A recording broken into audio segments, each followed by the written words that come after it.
Hello everyone, it's time for Milestone 2 Task 2, which is really where you start to put your business plan together. We've been working on parts of it and now we're going to actually start to put them in and make it a coherent plan. So you start by downloading the template, which is of course on the instruction page. And what you will see is a Word document, pretty straightforward. You'll find that the table of contents has everything pointing to page 3. Leave that alone for now.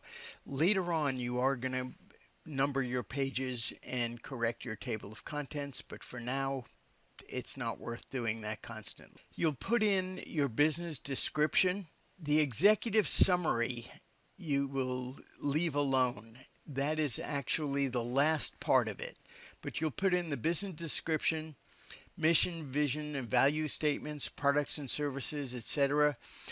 I'll show you right now the one from Preservation Scan so you can see how this looks when it's actually done. Okay, so here's the plan from Preservation Scan, and I have renumbered things, but as I said, that comes later. The executive summary comes later. You start with the business description. You then put in your mission statement, your vision statement, and value statement.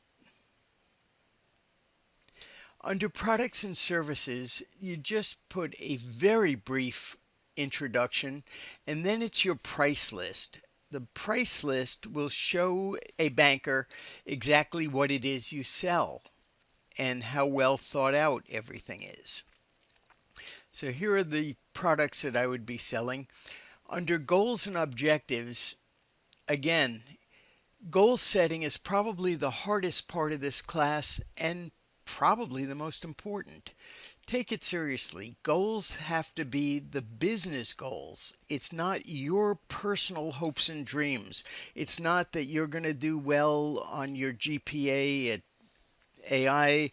It's not anything like that. It's all about what will the business do? What are the specific steps the business will take if given money to get started? So things need to be A, specific, B, measurable. They shouldn't be vague. They should be things that you can hold yourself accountable for. And finally, they should be attainable. Not, I hope to be the greatest photographer in the world. Here are some of the goals that I have for Preservation Scan, short term, long term.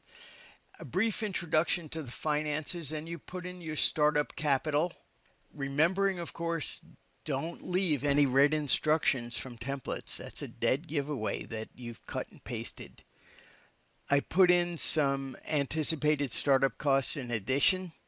And then I have my break-even template, which is an invoice for a job that I made up. Now, for this business, I would have more documents than just a model release. So I created under documents, model release, limits of liability, and copyright indemnification. These last two you would use for a scanning business, but not necessarily a photography business.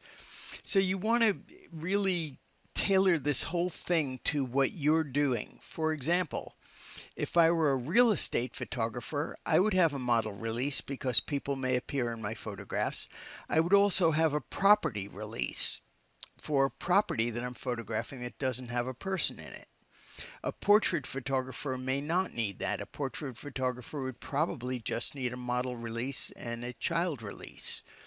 So you can basically get the idea of this and then customize it for the business that you're creating. I believe that's everything that has to go into it this week. After that, we'll talk about marketing, which will be the next milestone. Anyway, good luck with this, and if you have questions, be sure to let me know.